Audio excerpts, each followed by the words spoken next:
What's up, heroes? I'm the House Ninja, superhero DJ and music producer, and also the host of the Producer Life podcast. This is episode 105, and in this special series on the podcast, I'm interviewing the 16 contestants of Bass Battleground. This Sunday, August 7th at 4 p.m. Eastern on the Emerald Summers Presents Twitch channel, we have our next two contestants battling it out. I'll be opening up for them, so I'd love to see you in the Twitch channel starting at 4 p.m. Before we get to those interviews, I wanted to invite you to Roguewoods, a mini festival in Atlanta on Saturday, August 13th. I'll be getting the party started at 8 p.m. Eastern, so show up early for my set. Roguewoods is an all-night experience with over 20 DJs on 3 stages, a silent disco, food, multiple bars, flow artists, and in this enchanted forest setting filled with art for sale. So grab your friends, bring them along, and come support your local DJs, artists, and vendors. I'll have links for tickets in the show notes page, and I'll also be giving away 2 free tickets this week on my email list, so make sure you join over at producerlifepodcast.com. Before we get to the interviews, cue the intro music. This is the Producer Life Podcast with your host, the House Ninja. Bringing you actionable ideas to improve your music and get it heard.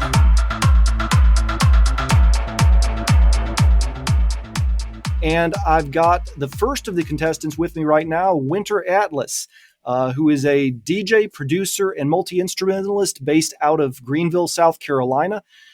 He's got over a decade of experience making music and playing instruments both in bands and as a studio session bassist and a vocalist. So we're going to have a great conversation. Welcome, Winter Atlas. Hey, thanks for having me. I'm excited to be here. Terrific. I got to ask, I'm struggling to figure out the name. It's an awesome name, and I feel like I should be able to place it, but how did you come up with that name? No worries. It was kind of just one of an epiphany things, really. I was originally dubbed, while starting to write music, DJ Hamplifier, because my name is Hampton, and I have amplifiers, so it was a really terrible combination of the two. At 16 years old, that was funny, and it was great.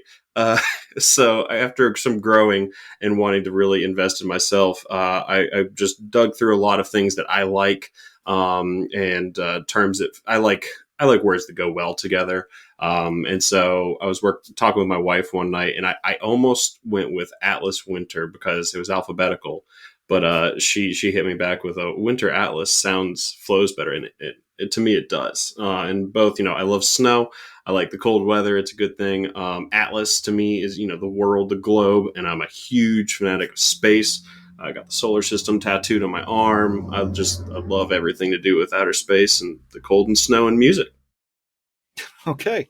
All right. Well, terrific. And how did you mentioned that you got started like at 16 as a DJ. Is that where this musical journey began for you? My musical journey has been several tiers over many, many years. I probably actually started playing music and kind of writing and producing around the age of 13, actually.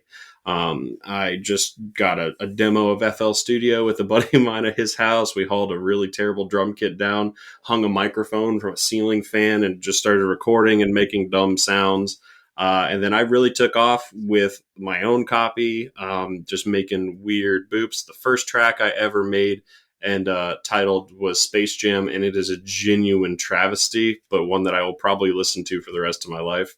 But from there, I began producing electronic music just on a constant back burn. It was like what I would go home and do if I wasn't feeling playing a game or watching a movie or anything. It was going to be going home, just playing around with music and everything like that. It was about the age of 16 or so. I did get my first DJ controller, a little Hercules DJ Control Air, and just playing around with, songs I liked, seeing how they would play together.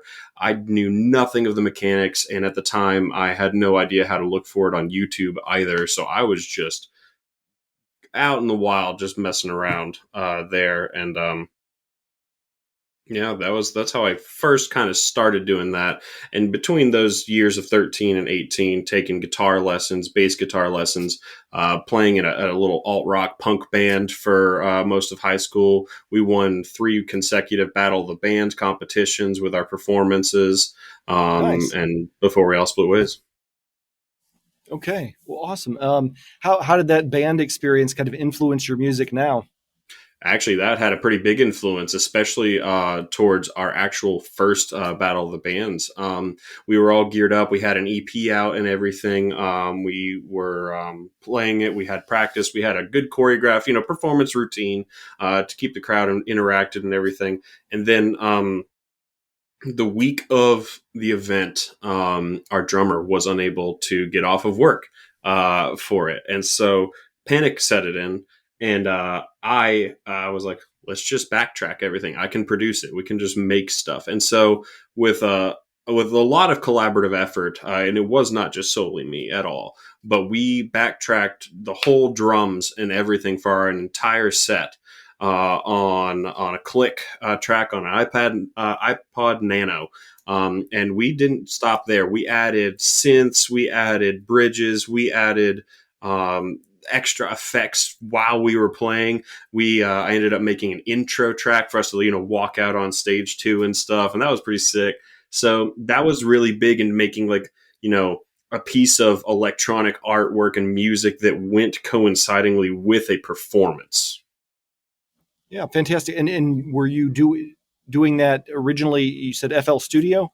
Yes, and I'm still in FL Studio now. I'm eagerly awaiting the drop of FL Studio 21. I've been dabbling in some Ableton stuff over the past couple of years. I've got a lot of producers and friends that only use that, and I would like to know how to at least comprehend it. But I've been using FL for 10 plus years now, and it is like a second home for me. What do you like so much about FL Studios? I've got a lot of producers listening to this, so Sure. but a lot of them are Ableton folks, so myself For, included. for me,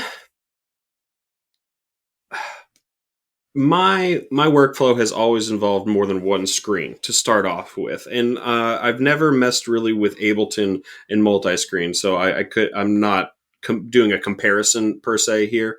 But I've always loved having my playlist view just all by itself out on another screen while I have VSTs, piano rolls, and effects and my mixer and stuff across my other 2 screens. That way I have a whole screen that's just clean for the art basically of it. I love the wave shapes. I love seeing the MIDI tracks all there. It lets me see it all in a picture form almost, instead of just seeing notes and music and waveforms.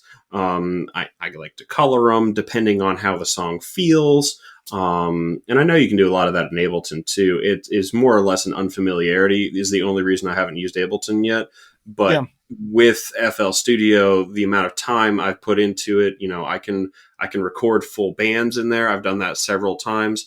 I've mixed and mastered several albums for either metal bands or just solo artists or a pop artist. I've done a bunch of remixes in it with friends, or even just a couple of times I've had my brother and a couple friends over. I just arm 4 or 5 tracks, however many inputs I can get into it, and we just hit live and we just jam on it and record for a while.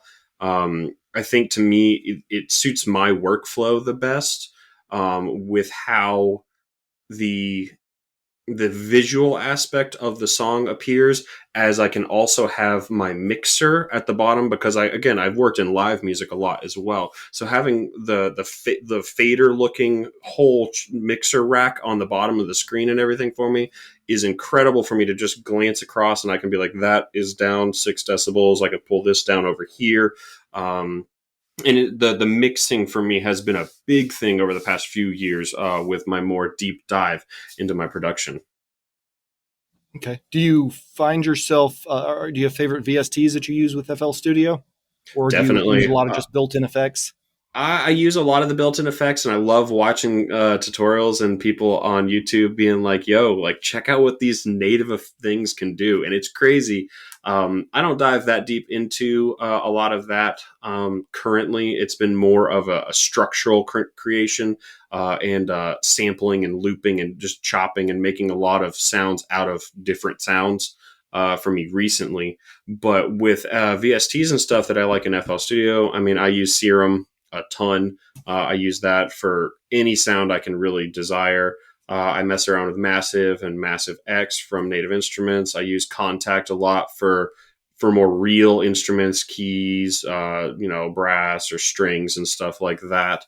Come from there. A lot of my more root sounds for a song, a lot of times I'll use the native FL tools for the sampler in FL Studio, where you just drag a sound and put it into there. I use that for like a lot of my percussion and everything in that way form, as well as for sub basses. A lot of times I have a whole rack that I've built where it's just a 3 oscillator sine wave that I have a preset of effects that I go on top of that generate that kind of sub that I use most of the time, and that's all just completely native to FL Studio.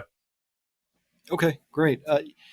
I want to talk a little bit about some of your music. And you've got, when I was looking through your catalog in Spotify, I was like, wow, he's got a really extensive catalog. What looked like about 30 tracks, but you said, no, there's a whole lot more.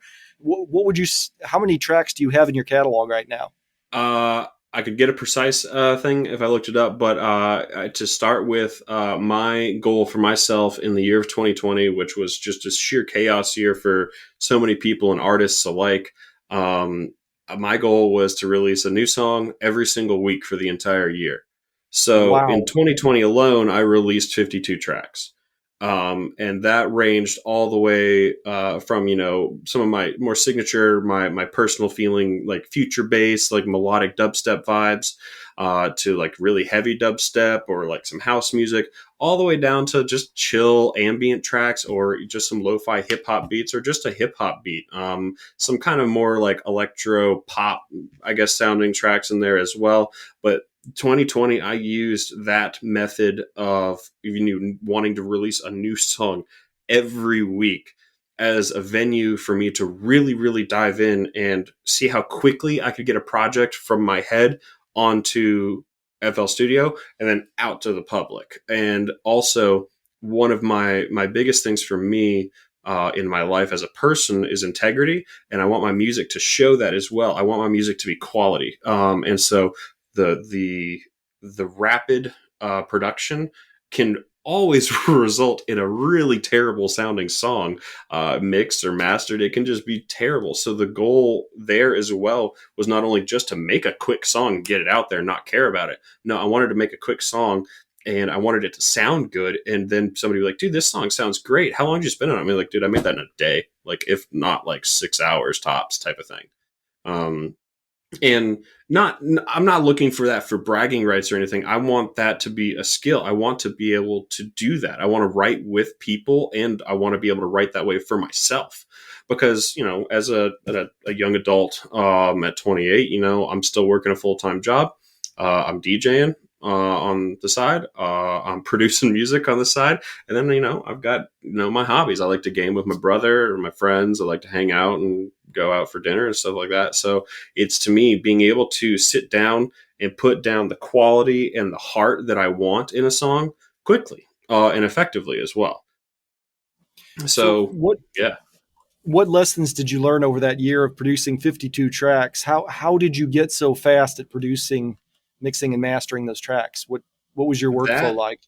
That came down to a little bit of weighing how I would roadmap my songs, I guess. So say I sit down for a session that day and I start off this super sweet song and I'm like, this is sick. I cannot make this the quality I want it to be within a week. So that song then hits level 2 for me and drops down in priority a little bit Whereas I can spend some time on that and make that a future release. So it wasn't necessarily starting a song on Monday to release it on Friday, because a lot of distribution places, they want you to have your songs submitted 4 to 6 weeks in advance before release. So often, no, I wasn't perfect about this either. I tried to have 4 or 5 songs lined up in release. So I would give myself 4 to 5 weeks to complete a song. But, there's some of those days where I could sit down and write one of my chill, like I could have been really tired. I can just drop a cool beat in. I can start chopping some samples and make a lo-fi track, just a little beat to vibe with and chill with. And I'd be like, this is good. My mixing, I mix from the ground up a lot of the times. I'm a big fan of finding the priority sounds, putting that to 0, then leveling everything around that and blending and panning accordingly. Mastering and everything to me is still a little bit of a monster, but I'm getting much, much better at that. I know what I'm looking for most of the time now. I've frequently heard the advice to leave a few decibels of headroom rather than mastering right to 0, but you prefer to master right to 0? Or not mix mastered, right to 0? No, just for the channels. So channels 1 through 20, they all I can have them all up to 1, to 0 decibels. But then the send that I have everything going to, I always have that at -6. So I give myself -6 decibels of headroom on my master track itself before I even export for the first time. Now, that doesn't say that I think, honest to God, the only thing that ever constantly hits 0 decibels is probably my kick drum. And that's in its own track. And even when I route that out to the master where that's sitting at, it never goes above -6. And so I've gotten some kickback on this, and then other people do this as well. I like to master in a completely separate session. I never master at the same time. I sit down and I level out my track. I get everything routed to my master, and then I export it as a 32-bit float wave file. So I've got all the headroom I could possibly desire. And then again at that -6 decibels on the output for that song itself. So, I export that and I start up a new session. I drag that file in. And it's just, sometimes it's just a little bitty thing, and I normalize it and give it, its breath to where it sits. And even then at that point, when the master fader for me is at my minus, I recently have been exporting at -0.2. So a little more than half a decibel of true peak volume. I master into isotope products is what I use from my mastering chains. I use EQ, I use Neutron, and then I go all the way into Ozone 9 with a couple things thrown in between here and there, depending on the song, to bring the volume of the track and maximize that up. And then I limit it with my true peak in Ozone to give it that no clip. This is your no leaving this zone brick. And then for me, it's listening for distortion at that point. And if I can hear distortion, or if I hear sounds getting squished, it's dialing back, either, jumping back to my mix track, re-leveling some stuff, and then bouncing back into the master, which I know can be a pinch tedious. But again, that's been my routine for years. And the first reason I ever did it was my computer was too crappy to handle a mastering session on top of a project. And then B, it's less distracting for me. I can't go and adjust every little bitty sound every single time I hear something in the master. I'm like, okay, hold on. So is this something I need to go back to my mix session for, or is this something I can actually, readjust my master EQ, my compression, and everything like that? Is that something I can address in post per se? Not always, but there's times that I've surprised myself. Okay. You've got a new track coming out later this month, Wind of Delirium. Can you tell us a little bit about that track, since that's recent on your mind? Yeah, I mean, recent on the mind, that's actually fairly old on the heart. That one's been sitting in my private tracks on SoundCloud for, I think, 2 years now. I wrote that in 2020, but I was never fully satisfied with how it was because of the way that song flows and like the hit and everything. This is a heartfelt track for me on this front. I used some splice vocals for the first time on it, and I'd never found some samples that made a song feel that much better before. And so I was trying to get like small labels to pick it up and release it, because I was like, this song I feel so good about. I want this to actually be heard. And recently, I thought back to 2020. It's like I was releasing a song a week. I can release a song a month here or there. This song is so good. I want people to hear it. I want to start showing off what I really want to be. Again, with that, trying to narrow down my branding and myself as Winter Atlas, and start really trying to push out some really high quality, really polished tracks that I want to release, instead of just my jam tracks, my lo-fi beats and stuff like that. I wanted the passion tracks to hit harder. And so this one, I'm amped for this release. I put it out, like I said, it's 4 weeks in advance or something like that. It's coming out on the 26th. So I'm going to be posting a bunch about that off and on, and I'm just hoping for a good reception on it. Okay, awesome. Well, I'll include the pre-save link in the Battleground notes. Before we talk about this weekend's Battleground, I do have to ask you about one more thing, because my head kind of exploded when I saw it. I was doing what I usually do before the show. I was stalking you on social media, and I was checking out all your posts and everything, and checking out your Spotify profile. Yeah, you call it research, I call it stalking. Same.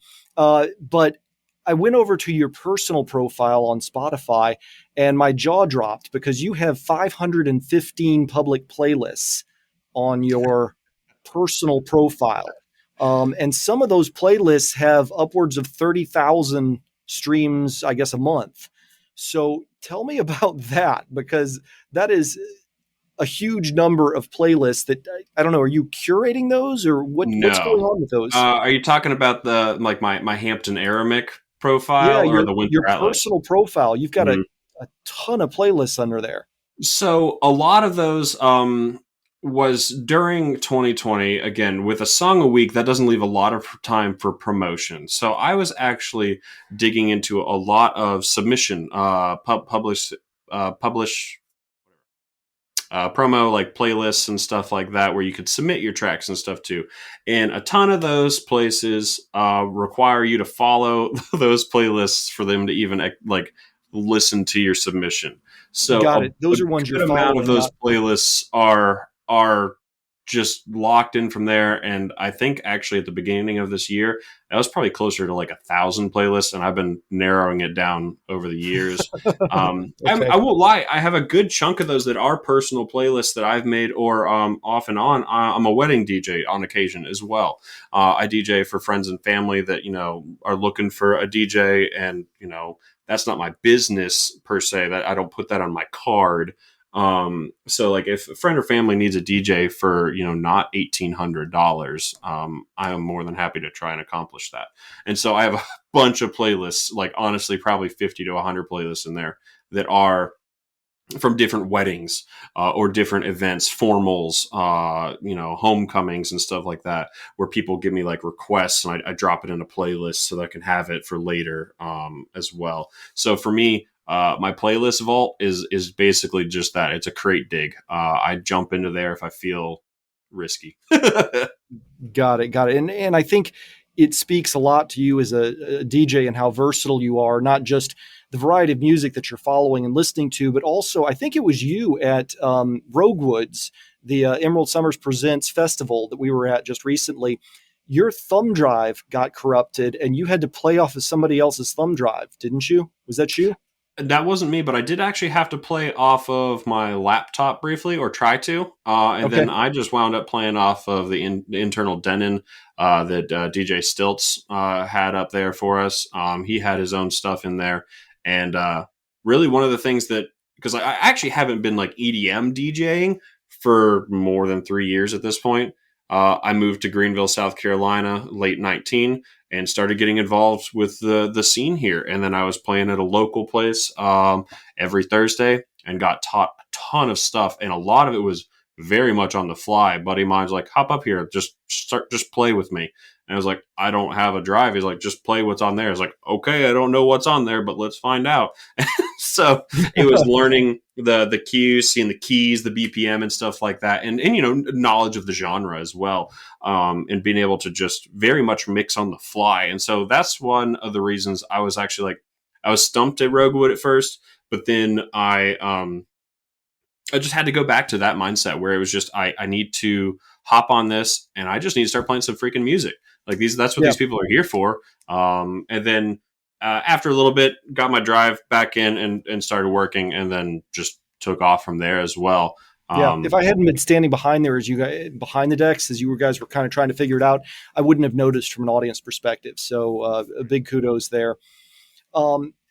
Let's shift focus a little bit. Let's talk about the event this weekend. Let's talk about Bass Battleground. You're going to be going up against Rei Low. Tell me about what you've done to get ready for that and what people can expect from your set. Sure. The first and only other time I have actually DJ'd a live stream event was for the DJs for Ukraine benefit back in January. That a bunch of people that are also involved with Emerald Summers, as well as across the globe and states all over the place. People were very involved with that, and it was a very awesome experience. I'd never done anything like it before. So I spent 2 days beforehand just rerouting my desk and okay, my interface is better over there. I have a dresser over in my corner that's, about stomach height. And so I hauled that over in front of my computer where my webcam is.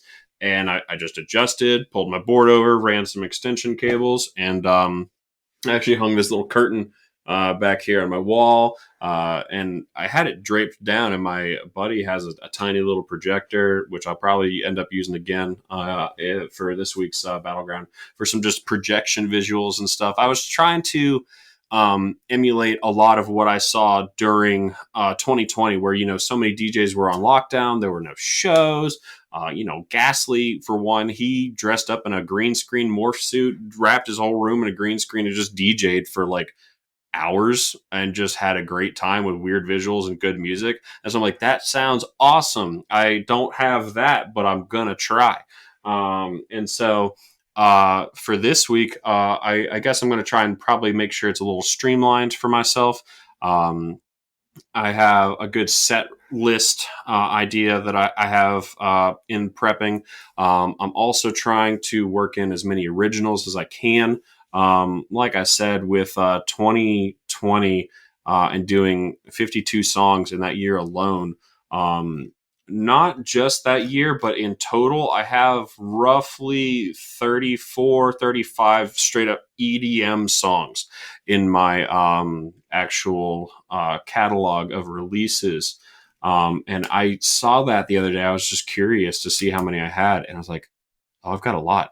I could really actually put a lot of these into a set. So I'm working on that. This may not be the week for it, but I always have some of my own originals to drop in there. And that new one coming out in a couple weeks, Wind of Delirium, I'll probably try and work that in there this week. So if anybody's listening, you get a early listen.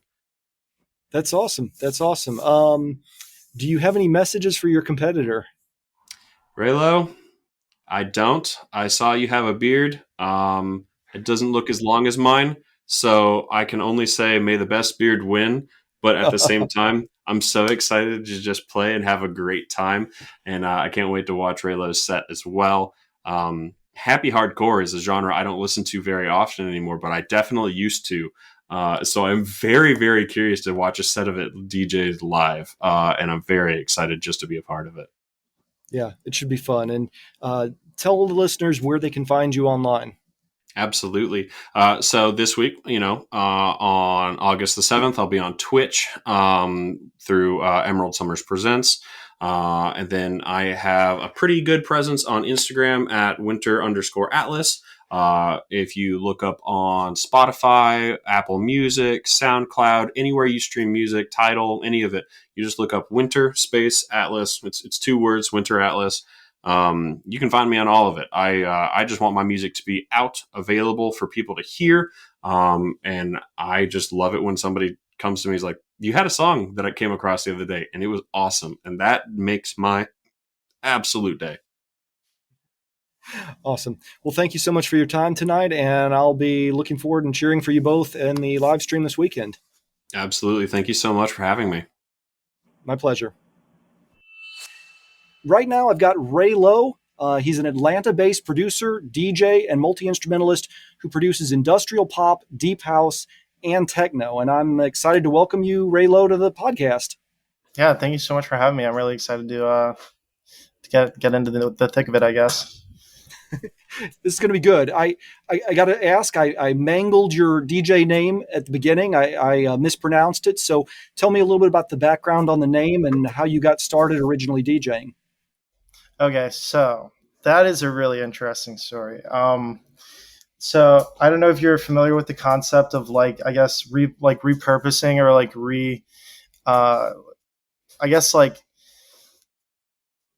repurposed. Okay, so the long story is that in high school I was doing a bunch of psychedelics and stuff for like a long period of time, and basically ended up permit tripping would be like a solid term for it. Basically had to go to a doctor to kind of figure out what was going on with like substances and everything that I was dealing with. And at the time that was like a phrase or like word or like kind of just like signifier that I had heard through these like hallucinations and trips. And so, whenever it came time to like start making music and just posting it online, just for, like kind of for fun, it was right after I'd gotten out of that period of like psychosis and kind of like drug abuse. And so I figured, it's an interesting story. It can be like kind of like a repurposing of like a word that like almost empowering sense of like, oh, this is like part of my story, part of where I came from. And it also sounds cool. I don't know. That's that helps as well. But I don't know. Yeah, I was just sitting in rehab and it kind of popped into my head and I stuck with it, ran with it. Not the word itself, like the phrase I had heard before, but it was more just like, oh, that would be an interesting. I was looking for an artist name because I was just sitting playing guitar, not able to use my computer. And I was like, well, I want to start putting down some of these recordings of me playing guitar. And what should I do it under? And that's kind of where the whole music thing started, was like a response, like almost a therapeutic response to dealing with like a very scary and like traumatizing event. So yeah. Right into the thick of it. Okay, and well, I'm glad you made it through that, and that's an awesome backstory to the name. You posted something on Twitter a little while ago that you've been sober for 3 years now. Congratulations! And since you kind of brought it up, can you tell me a little bit about that and so sort of the challenges there? Oh my God, are there challenges? Yeah, right. Like, I mean, it's interesting because this is just kind of anecdotally, but I was helping organize this show for a collaboration between these two event companies, WGF and YDF, and they're like both underground rap kind of scenes. And the guy Richie walks up to me, the guy who runs it, and he's like, yo, like, you drinking tonight? And I was like, no. And he's like, are you doing something else? And I was like, no. And he just looked awfully confused. And I guess that's kind of like inhabiting music scenes as a sober person can be kind of confusing for certain people, I guess, especially ones who use it as a kind of like, they use drugs as like a way to enhance the experience, which I totally get. Like, I've been there. But for me, it doesn't enhance it. Right. Like a lot of the times, like, when I was in my like high school band or whatever, just like a cover band in high school, I would show up just like absolutely stoned to the bone or like tripping on something. And I thought it sounded really good. A lot of other people did not think it sounded good. Right. So I learned that lesson early on, that it's best if you're going to perform to actually treat it like it's a job, like it's work. You know what I mean? You don't. Yeah, most people don't think it's a good idea to show up tripping or high or drunk or whatever to work. It's generally frowned upon, and for a good reason. And so whenever, I don't know, 3 years sober. So that was in July 14th, and the journey of getting into the scene has been interesting because it's during COVID, right? Like I just started producing like a little bit of like kind of drum and bass and stuff and just having a little bit of fun. I was in a band and like learning how to record with them and, just watching lessons, and I was programming the drums for the punk band.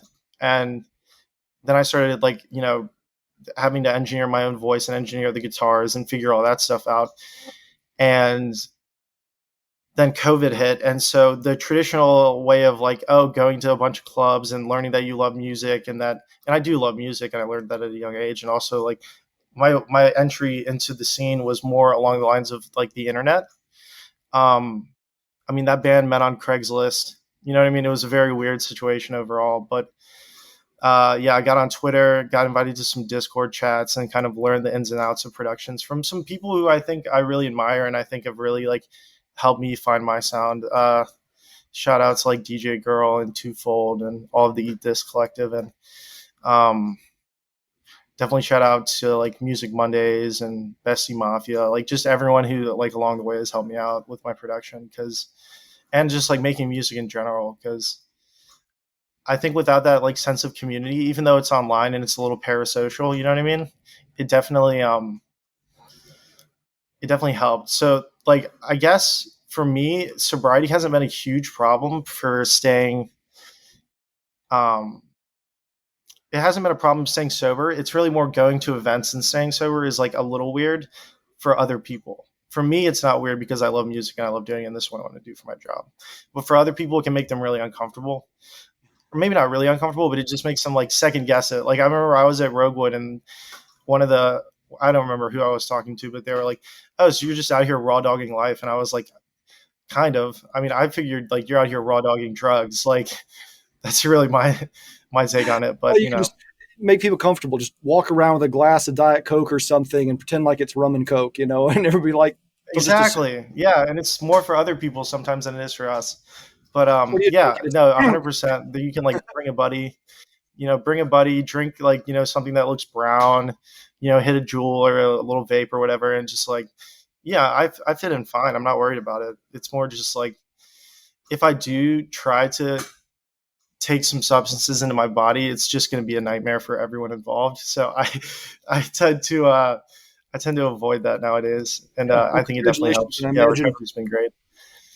So one of the things that struck me as I was looking at your catalog on Spotify as a producer is you have been phenomenally productive over the last couple of years, and that seems like that coincides with this period of sobriety. I mean, you've in 2022 alone, I was absolutely shocked. You put out 5 singles, 2 EPs, and an entire album in 2022, and we're only, 3/4 of the way through the year. And a lot of that has been banked. I think so. Yeah, 2022 has been really interesting. Here, let me pull up Spotify, because in 2021, I think I only put out like a couple EPs, and I was really working on a couple projects. The first one being Alien Complex, which is coming out in 15 days. I need to start working on promo for that. But 2021 was interesting because I kind of had to take a step back and think about how am I going to incorporate vocals into these instrumentals and stuff that I'm trying to write. And so it came from like a lot of influence of like punk music, like post-hardcore specifically, and like drum and bass, and like where those two things kind of interact, which is like super weird and like experimental too at the same time. And like hyperpop is definitely a big influence. But a lot of that so far has been banked from from 2021. So Alien Complex is a concept album about it's kind of like my take on like the space rock genre, but just from like an electronic perspective. There's a lot of history of aliens and electronic music. If you look at the history of like the development of electronic music, whether it's like Karl-Heinz Stockhausen's like his project Contact, which is like a B-side, or maybe it's an A-side to like a release where it's basically just a bunch of weird sounds he made in the 50s with this synthesizer that was outlining like an alien contact. So, and then recently, like there's a couple of producers I really like Igloo Ghost and Kai Whitston, and both of them have been working with like kind of the idea of like not necessarily like aliens in the sense of extraterrestrials, but being alienated as a person, and using that as like a mechanism, like using the experience of being an alien in a society as a, but also saying it in a literal sense of telling the story of an extraterrestrial. So that was kind of the story behind Alien Complex, is like my experience, I guess, growing up in the deep South and being like, you know, not really fitting in, not really having a lot going on. And I guess, yeah, the narrative is like, you know, you go to space, you like fall in love with something, and then it ends up like biting you in the ass. And you like, they go to like the princess and like me or whatever go in the intergalactic war. And then like after we fall in love, and then I like kind of, I don't know, the narrative is kind of all over the place, but the idea is like the alien is kind of like all the isms that we use to like classify ourselves, and all these labels and all these different things that divide us. Right. And like initially, like we, you know, kind of find comfort in finding a name for whatever it is that we like, or I found comfort in like knowing that, oh, I have like an addiction problem. And like, this is nice to know finally what was like kind of made me the odd one out when I was like drinking and using in my teens and stuff. But really it's not that, right? Like it's the fact that, although that label does make me comfortable, it's like, it's more complex than that. And like, you know, I'm a product of my own history and just everything along. I don't know. It's kind of a weird like journal entry into like a time of like, change, I guess, would be like a good summary of the Alien Complex album. And that's coming out on the 18th, and that is like kind of my big project for the year, and I've been working on it over the last year and a half. So yeah. That's awesome. And it sounds like a lot of your albums, because a lot of your albums feature you as a vocalist, correct? Yeah, it's either that or I'm like producing an album for exclusively one artist. Okay, all right. I mean, it seems like a lot of executive producing almost. Like Atlians, is it not Atlians? Like the Aliens album that is coming out, are a lot of your songs sort of metaphorical and have messages on multiple layers? Yeah, a lot of it's conceptual. Okay. Yeah, a lot of it's conceptual, I think. Like for instance, just like this Control ATL Delete release that me and Nate just put out. It is like a small short story about like getting messed up, falling in love, you know, feeling like you want to. It's basically a story of like unrequited love and like lust and all that stuff, and kind of not getting what you want out of a relationship. Like a lot of the stuff that I do write or like help on has like its sort of narrative or concept to it. Unless it's like a Lucy's album, I'll do Lucy's albums every now and then. But a lot of the times there is like something going on in my life that I'm working through. There's something that I'm like thinking about, and or there's something that I'm listening to. Cloud, stop. Come on. Hey, girl. Sorry, my dog's being stupid. That's all right. We like dogs. Yeah. There's something I'm working through, and something I'm like thinking about, and it makes my music sound different, you know? And that's kind of the cool thing about like being able to have like it's like a journal entry of a period of time in my life, I guess. Yeah, that's cool. You really poured yourself into your music, and not only are you singing on some of the albums, but you actually, like on the Villain ones, you were rapping. Is that you as yeah, well? and that's kind of like a weird thing for me because I don't like rap or whatever. But what it is like at the time I was going through like some serious negative feelings of like basically like, so my ex and me had decided to get back together, and she was seeing someone on the side. She was dating someone, and I was the side guy, and I didn't know that. And then also that happened again with this other girl that I was seeing.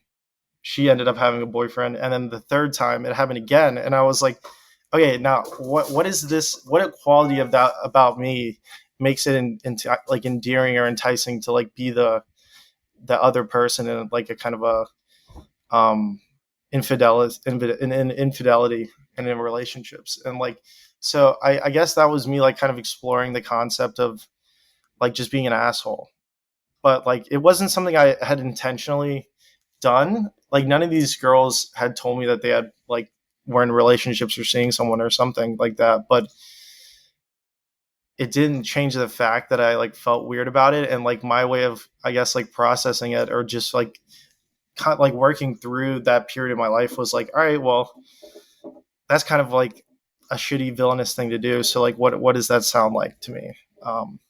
Yeah, Yeah. it was a weird Kudos little period of life. kudos for really pouring yourself into your music. And I think a lot of producers are hesitant to put their own voice on an album or even a single track. I know of all of the tracks I've produced, I think there's one track that has my actual voice on it, and it's like one word. So, yeah, that's Yeah. awesome. And a lot of this also you- like, yeah, a lot of it comes from so when I was in high school, I my music teacher actually, which I had the blessing of having like a music program in my school that was really good. My music teacher was like he taught theory, he played organ at the church, and then also he was the like assistant director of the American Boy Choir, like who he like played at like inaugurations and shit. So basically like he really like taught me the fundamentals of singing and stuff like that, and I've kind of lost it, but I'm getting back into it through like my music degree at GSU. But um I've always imagined people, and this is JPEG Mafia, shout out JPEG Mafia, because like what he said like made so much sense to me at the time. He was like, I was making weird beats for other people and they didn't want to get on it, and like, but I saw so much potential in what I was doing, so I just had to start doing it. And like that's really what it is like a lot of the times like with my friends and like other collaborators that I work with, I'll have to show them that it is possible to like get on these like weirder tracks, and that like it sounds really cool. I mean, because Laura Pignate, like this vocalist from New York that I've been working with over the last couple of years, she's like really one of the few people who's been able to like channel that kind of that flexibility of being able to get on pretty much anything and making it sound better than it was before. And that's like the goal of most vocalists, is to kind of like improve and like make the track even more interesting than it was, and like maybe ascribe some sort of like meaning to like whatever these sounds make you feel, you know? Yeah. Tell me, sort of at a technical level, what are you using? What do you use for a DAW to start with? Oh, okay. So I use Ableton. My primary synth is like it was Serum, and then I started switching to Vital. So I pretty much only use like Vital and like wavetable stuff, and I really love the ability to patch different and like automate different parameters based on kind of like whether it's like velocity, pitch, or here I've got Ableton open right now, so I can kind of refer to it. And like the random generator is like something I'm starting to get into as well. Like they have they have different algorithms like sample and hold, sign, interpolate, and Perlin for like this random just value generator. And so a lot of the times, like to get really Vital does. No. Are you talking about within Ableton? Or are you talking Vital has like a random section, so you can like basically.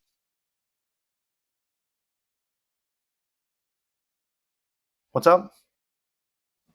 No, I was just clarifying. Is that Ableton or is that Vital, where you're talking about the random patches?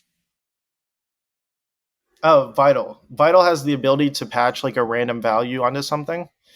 And so, for instance, like I have this weird, let me find it. I just recently released a sample pack through Symphonic Production as well. So we're working on a second one. And let me see where the random is doing. So the random is like triggering the LFO, which is modulating the distortion, the filter cutoff, and the wavetable like actual position. So that's like one of the random ones. The other one is doing a transposition to make it like a. Are you familiar with any producers like SV1 or like DJH? I'm not familiar They with them basically now. what they'll do is they'll take like a spectral waveform, so like something that has like kind of a janky waveform, and they'll pitch it like 8 octaves below or whatever. Like you play C0 or like C-2 on the keyboard, and then also you like have the oscillator pitch down to like -48 semitones, and you can get like these incredible textures when you're modulating the actual position of the wavetable to the point where like it sounds like a garbling like water almost. Like if you take a saw wave and it'll just be a click eventually if you pitch it down enough, right?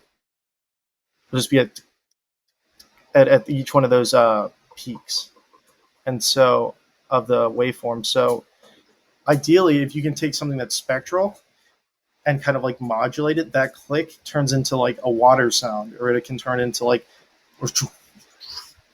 just like weird like rumblings almost. So Sure.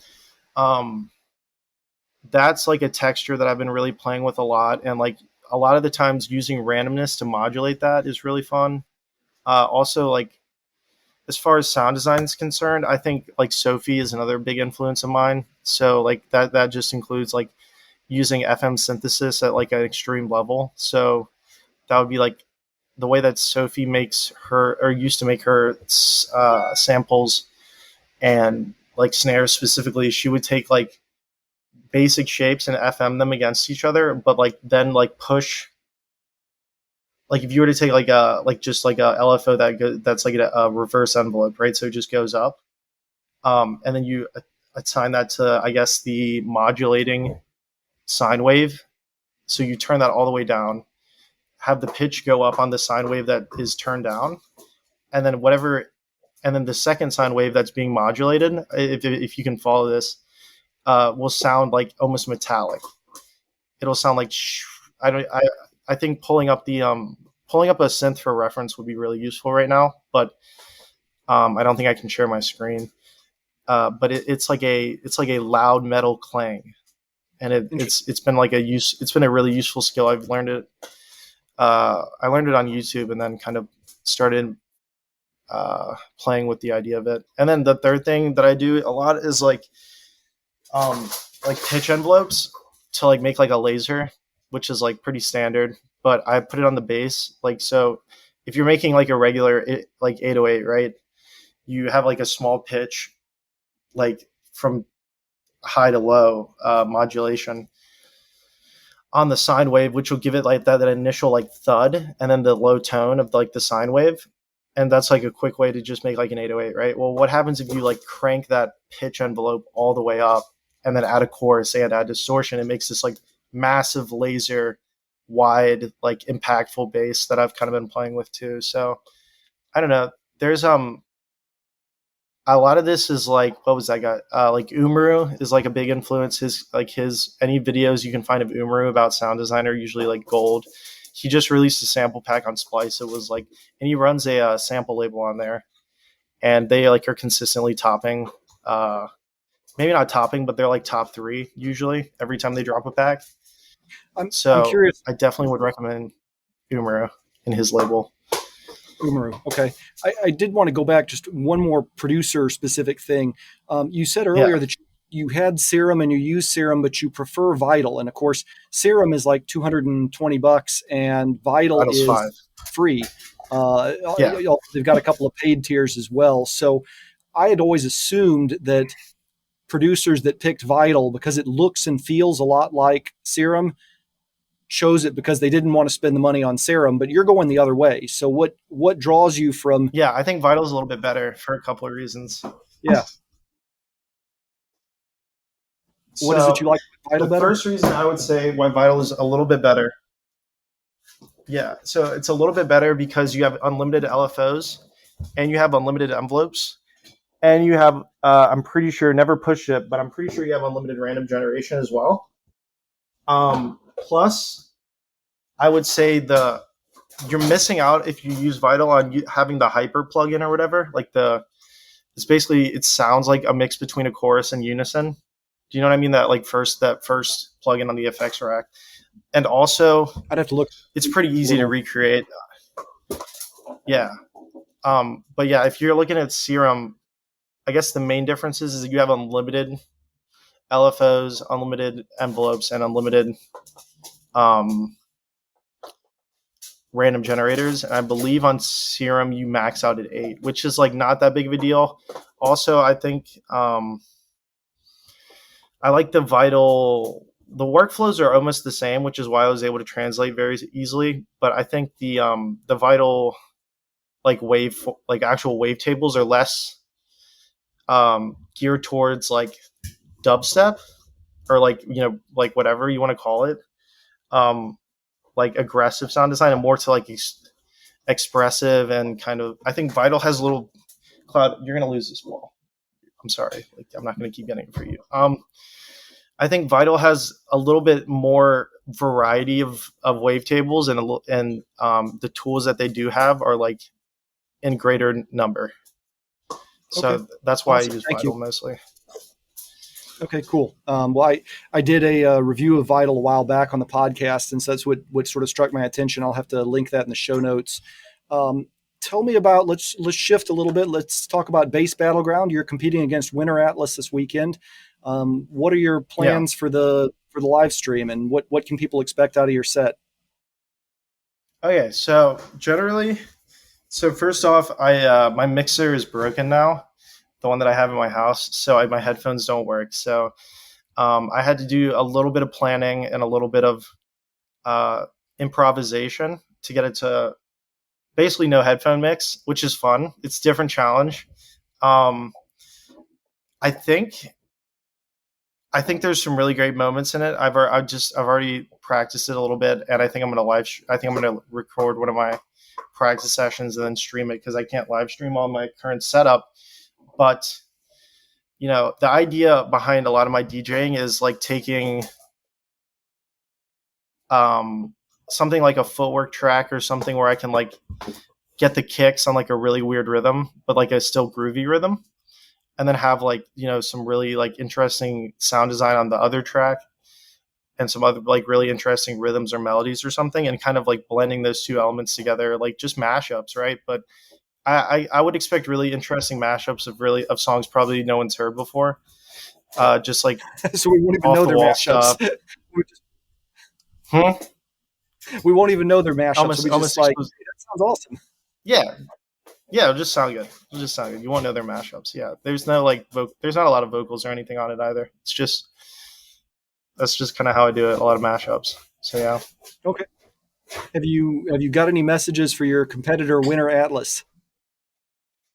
Oh, I mean, look, I am coming into this feeling pretty confident. Also, I've listened to Winter Atlas's sets at Roguewood, and they were really good. So I'm nervous, and also I feel confident in my set. So I think it's going to be pretty interesting. I think if you're watching it, you're going to have a great time. I think that's really the goal at the end of the day for everyone, is just to put on a good show. And I think it's going to be great based on what I've heard from Winter Atlas and based on what I have practiced. I think it's going to be great. So I'm excited. I'm looking forward to it, and excited to open up for you guys. And 4 p.m. Eastern time on the Emerald Summers Presents Twitch channel this Sunday, August 7th.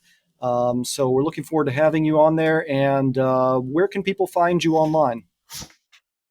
Okay, so I'm on Twitter at _Rocktimist. That's where I'm going to be the most active.